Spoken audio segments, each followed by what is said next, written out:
அண்ணன் விஜயகாந்த் அவர்கள் நம்ம கூட இல்லங்கிற செய்தி கேட்டு மனசுக்கு அவ்வளவு வருத்தமா இருக்கு. ஒரு கண்ணுல துணிச்சலும் மறுக்கண்ணில் கருணையமாய் வாழ்ந்த அபூர்வ கலைஞன் அவர்கள் கடைக்கோடி மக்கள் வரைக்கும் எல்லாருக்கும் எல்லா உதவிகளும் செஞ்சு புரட்சி கலைஞனா கேப்டனா நம்ம எல்லார் மனசுல இடம் பிடிச்சவர். அண்ணன் விஜயகாந்த் அவர்களோட ஆத்மா சாந்தி அடைன்னு இறைவனை வேண்டிக்கிறேன். அவரோட குடும்பத்தாருக்கும் லட்சக்கணக்கான ரசிகர்களுக்கும் ஆழ்ந்த இரங்கலை தெரிவிச்சுக்கிறேன். வணக்கம். ஒரு துக்கமான நாள் தான் சொல்லணும். இது என்னை பொறுத்த வரைக்கும் மருத்துவமனைக்கு போகும்போதெல்லாம் அன்பு சகோதரர், அன்பு நண்பர், புரட்சி கலைஞர் கேப்டன் அவர்கள் பூர்ண குணமடைந்து வீட்டுக்கு வந்து மறுபடியும் பழைய விஜயகாந்த் அவரை பார்ப்போம்னு நினச்சிட்டு இருந்த பல பேருக்கு இது மிகப்பெரிய ஒரு அதிர்ச்சி.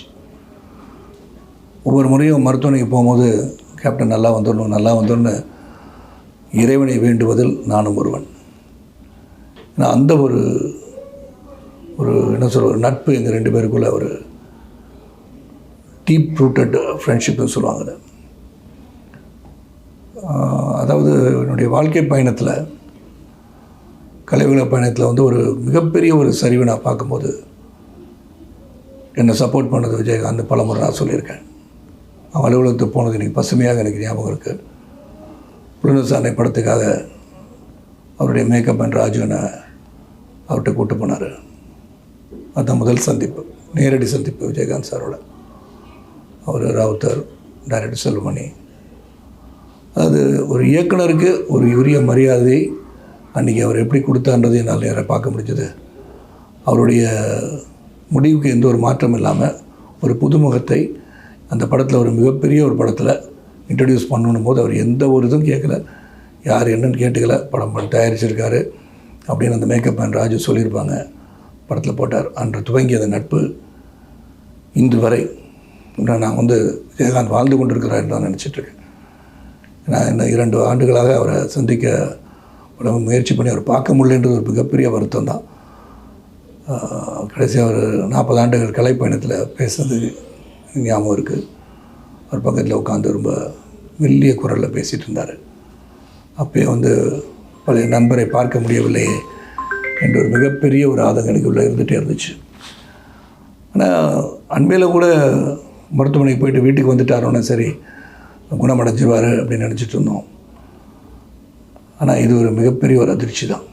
இது ஒரு துக்க நாள்லேயே சொல்லலாம். எங்கள் பிரதம் கலை உலகத்துக்கு மட்டுமில்லை, அவரை பின்பற்றி அவரை நேசித்த பலருக்கு இது ஒரு துக்கமான நாள். இந்த நாளில் நான் வந்து சென்னையில் இல்லைன்றது மிகப்பெரிய வருத்தம் எனக்கு. நான் எப்படி இதை பகிர்ந்துக்கிறேன்னு தெரில. தொடர்ந்து வந்து அவருடைய குணங்களை பற்றி சொல்லணும். விஜயகாந்த் சார் வந்து எனக்கு தொடர்ந்து நிறைய படங்கள் வாய்ப்பு கொடுத்தார் எனக்கு. அதுக்கப்புறம் பார்த்திங்கன்னா ஒரு மிகப்பெரிய ஒரு கதாநாயகன், வளர்ந்து வருகின்ற ஒரு கதாநாயகிக்கு வாய்ப்பு தருவார்களா என்பது வந்து மிகவும் கடினம். அந்த ஒரு காலகட்டத்தில் என்ன தாய்மொழின்னு படத்தில் அவங்க பேனரில், அவருடைய பேனரில் ஒரு கதாநாயகனாக நடிக்க வச்சு அதில் ஒரு கௌரவ வேடம் ஏற்று நடித்தவர் விஜயகாந்த் அவர்கள். அந்த அளவுக்கு டீப் ரூட்டட் ரிலேஷன்ஷிப், ஃப்ரெண்ட்ஷிப், அது அவ்வளோ ஒரு நட்பு எங்கள் 2 பேர் பக்கம். அதில் நடிகர் சங்கத்தில் அவருடன் பயணித்த காலங்களை நினைத்து பார்க்கின்றேன். அவருடைய ஆளுமை திறன் அதில் நான் பார்க்க முடிஞ்சுது. அதே மாதிரி எனக்கு கொடுத்த மரியாதை, அது வந்து பொதுச்சாளர்கிட்ட பேசிக்கோங்க, எந்த டிபார்ட்மெண்டலைசேஷன் சொல்லுவோம், அந்த மாதிரி பொதுச்சாளர் நீங்கள் பேசிக்கோங்கன்னு சொல்லிடுவார். அவர் எடுக்க வேண்டிய முடிவு அவர் எடுப்பார், நான் எடுக்க வேண்டிய முடிவு என்னை எடுக்க விட்டுருவார். அது வந்து மறக்க முடியாத ஒரு கலை நிகழ்ச்சி வந்து விஜயகாந்த் தலைமையில் தான் அது நடக்க முடியும். அது நடந்துச்சுன்னா அதுக்கு அவர் தான் காரணம். நாங்களாம் அவர் கூட இருந்து பயணித்த சகாக்களாக இருந்ததற்காக அவருடன் சேர்ந்து பணியாற்றியவர்களாக இருக்கலாம். நான் முடிவுகள், பிறரை அழைப்பது, எப்படி நடக்கணும், இதெல்லாம் சீரமைப்பு, அதை சீர்படுத்தி எங்களுக்கு கொடுத்தது வந்து விஜயகாந்த் அவர்கள். அவரை இழந்து தவிக்கின்ற ஒரு குடும்பத்தாருக்கும், தேமுதிகவின் உறுப்பினர்களுக்கும், தமிழக மக்களுக்கும், ரசிக பெருமக்களுக்கும் என்னுடைய ஆழ்ந்த அனுதாபங்களை, இரங்கலை என் சார்பாகவும் என் இயக்கத்தின் சார்பாகவும் என் குடும்பத்தின் சார்பாகவும் தெரிவித்துக் கொள்கின்றேன். விஜயகாந்த் சார், நீங்கள் என்றும் அனைவரின் மனங்களில் வாழ்ந்து கொண்டே இருப்பீர்கள். நீங்கள் மறையவில்லை, வாழ்ந்து கொண்டிருக்கிறீர்கள், எங்களை பார்த்து கொண்டிருக்கிறீர்கள் எடுத்துக்கொள்கின்றேன். எந்த செய்தியை கேட்கக்கூடாதோ அதை நான் காலையில் கேள்விப்பட்டேன். மனசு இருந்தேன். விஜயகாந்த் அவர்கள் நல்ல நடிகர் மட்டுமில்ல, நல்ல மனிதர். நான் அவர் கூட நிறையா படம் ஆக்ட் பண்ணியிருக்கேன். நல்ல இனிமையாக பழகுவார். என்கிட்ட மட்டும் இல்லை, டெக்னீஷியன் முதற்கொண்டு அவ்வளோதான் அழகாக பழகுவார். சாப்பிடும்போது கூட ஒரே சமத்துவமாக எல்லாரும் பார்ப்பார். அவர் இருக்கும்போது மிகப்பெரிய நல்ல காரியம் என்ன பண்ணான்னா, நடிகர் சங்க கடன் அவ்வளவு இருந்தது. அதை பூரா அடைத்து விட்டு மறுபடியும் திருப்பி நல்ல முறையில் கொடுத்தார். அதுக்கப்புறம் கலைஞருக்கு தங்க பேனா அது இது பெரிய விழாக்கள்லாம் வச்சு இது பண்ணாரு. அவர் கலைஞரோட விசுவாசி. இப்படி பல நன்மைகள் எல்லாருக்கும் செஞ்சுருக்காரு. அது சினிமாவில் சொல்ல போனோமா, டெக்னிக்கல் பூரா விஜயகாந்த் படம்னா ஒரு குச்சியாக இருப்பாங்க. அவ்வளோ அவர் இன்னைக்கு இறந்துட்டாங்க தான் ரொம்ப வருத்தமாக இருக்குது. அதனால் அவருடைய குடும்பத்தாருக்கும் அவருடைய ரசிகர்களுக்கும் மற்றும் அவருடைய நண்பர்களுக்கும் எனது ஆழ்ந்த இரங்கலை தெரிவித்துக் கொள்கிறேன். வணக்கம். நமது கேப்டன் புரட்சி கலைஞர் விஜயகாந்த் சார் நம்மளை எல்லாரும் விட்டு பிரிஞ்சிட்டாரு. அவர் பிரிந்தாலும் அவர் பேரும் புகழும் அவர் செய்த தான தர்மங்களும் புண்ணியங்களும் இந்த பூமியில் எப்பவுமே நிலைச்சிட்டு தான் இருக்கும். ஏன்னா அவ்வளோ நல்லது செய்திருக்காரு. நிறைய பேருக்கு நல்ல உள்ளம் படைத்தவர். நான் ஒரு டைம் அவர் நான் சந்திக்கணும்னு சொல்லும் போது, கொரோனா டைமில் சந்திக்கணும்னு சொல்லும் போது, அப்போ யாருமே அவங்க சந்திக்கலை. நான் ஒரு 10 நிமிஷம் சந்திக்கணும் அப்படின்னு சொல்லி அவங்க பையன் அவர்கிட்ட கேட்ட உடனே அப்பாண்ட கேட்டவர்னு சொல்லிட்டு ஒரு 1 ஹவரில் ரெடி ஆகிட்டார் சார். நானும் போய் அவரை சந்தித்தேன். அவர் கூட ஒரு 2.5 மணி நேரம் 3 மணி நேரம் அவர் கூட ஸ்பெண்ட் பண்ணேன். நிறைய நல்ல விஷயங்களை கற்றுக் கொடுத்தாரு, சொன்னார். சின்னவங்க பெரியவங்க மதிக்கக்கூடிய ஒரு மிகப்பெரிய ஒரு நல்ல உள்ளம் படைத்தவர் அவர். அவரோட இறுதி ஊர்வலத்துக்கு என்னால் கலந்துக்க முடியல. ஏன்னா நான் குருவாயூரில் பிருத்திவிராஜோட ஷூட்டிங்கில் அவரோட இருக்கேன். அவர் வீட்டுக்கும் அவரோட ரசிகர்களுக்கும், அந்த ரசிகர்களில் நானும் ஒருத்தன், அவரோட தொண்டர்களுக்கும் என்னோட ஆழ்ந்த இரங்கலை நான் தெரிவிச்சுக்கிறேன். அதே மாதிரி விஜயகாந்த் சாரோட ஆத்மா சாந்தி அடைய நான் வணங்குற முருகப்பெருமானை நான் வணங்கிக்கிறேன். என் இனிய நண்பர்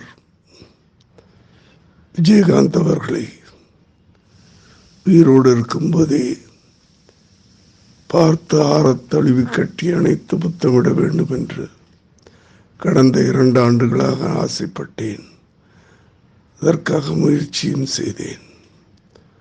ஆனால் அந்த வாய்ப்பு கிடைக்கவில்லை. இப்போது இந்த நிலையிலே உயிரற்ற ஒரு உடலை பார்க்கக்கூடாது என்று கடவுள் நினைத்தாரோ இல்லையோ தெரியவில்லை. இந்த நாளிலே நான் துபாயில் இருக்கிறேன். திரையுலகிலும் சரி, அரசியல் உலகிலும் சரி, ஒரு சகாத்துவம் என்று முடிந்திருக்கிறது. அதற்காக கண்ணீர் சிந்துவதை விட எனக்கு வேறொன்று மொழி தெரியவில்லை. அவர் ஆத்மா சாந்தி அடைய வேண்டும் என்று இறைவனை வேண்டுகின்றேன். நான் உங்கள் சங்கர் கணேஷ் பேசுகிறேன். இன்னைக்கு நம்ம விஜய் அவர்கள் தவறிட்டார். விஜயன்றவர் விஜயகாந்த் அவர்கள் ஒரு சிறந்த மனிதர், மனித நேயமுள்ளவர், ஒரு நல்ல தலைவர், மக்களை உபசரித்து போகிறவர். தான் சாப்பிடும்போது பக்கத்தில் யாராவது தட்டில் ஏதாவது குறைஞ்சா கூட முதல்ல அவங்கள வெய்யுங்கன்னு சொல்லிவிட்டு அதுக்கப்புறம் அவர் சாப்பிடுவார். அதே மாதிரி வீட்டுக்கு போனால் கூட சரி, யார் வந்தாலும் சரி அவர் பக்கத்தில் உட்கார வச்சு சாப்பிட வச்சு அழகு பார்ப்பார். அப்படிப்பட்ட ஒரு நல்ல மனிதர் இன்றைக்கி நம்மளை விட்டு போயிட்டார். அவர் படத்துக்கெல்லாம் நான் மியூசிக் பண்ணியிருக்கேன். அது எனக்கு ஒரு பெருமை இல்லையா? சிவப்பு மல்லி, சட்டம் ஒரு இருட்டரு, சாட்சி, இந்த மாதிரி நிறைய படத்துக்கு நான் மியூசிக் பண்ணியிருக்கிறேன். சட்டம் ஒரு இருட்டறையில் அவரோடு சேர்ந்து நடிச்சும் இருக்கிறேன். அது நடிக்கும்போது தான் தெரிஞ்சது, அவர் ஷூட்டிங் முடிஞ்ச உடனே யாரெல்லாம் கூப்பிட்டு உட்கார வச்சு சாப்பாடெல்லாம் சாப்பிடணும் அப்படின்னு சொல்லி ஒரு அன்பு அணைப்பா அவர். அப்படிப்பட்ட நல்லவருடைய மறைவு நம்மளை எல்லாம் மனசை ரொம்ப கஷ்டப்படுத்த வைக்குது. அவர் ஆத்மா சாந்தி அடைய நம்ம எல்லாரும் பிரார்த்திப்போம். அவர் குடும்பத்துக்கும் அவர் தெய்வமாக இருந்து அந்த குடும்பத்தையும் அவர் காப்பாற்றணும். அவர் எல்லாருக்கும் வேண்டியவர். எல்லா ரசிகரும் இன்னைக்கும் அவரை வந்து புகழ்வாங்க, கேப்டன் கேப்டன் கேப்டன் அப்படி. அந்த கேப்டன் ஆத்மா சாந்தி அடைய நம்ம எல்லாரும் பிரார்த்திப்போம்.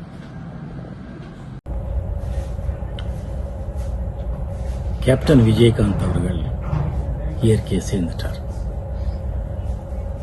அவரோட மறைவு திரையுலகம் ஒரு நல்ல மனிதராக இருந்திருக்கு. பழகிறதுக்கு ரொம்ப யதார்த்தமா இருப்பார். பெரியவர் சின்னவர் ஜாதி வேறுபாடு இது எதுவுமே பார்த்ததே இல்லை. அவர் அகராதியிலேயே கிடையாது.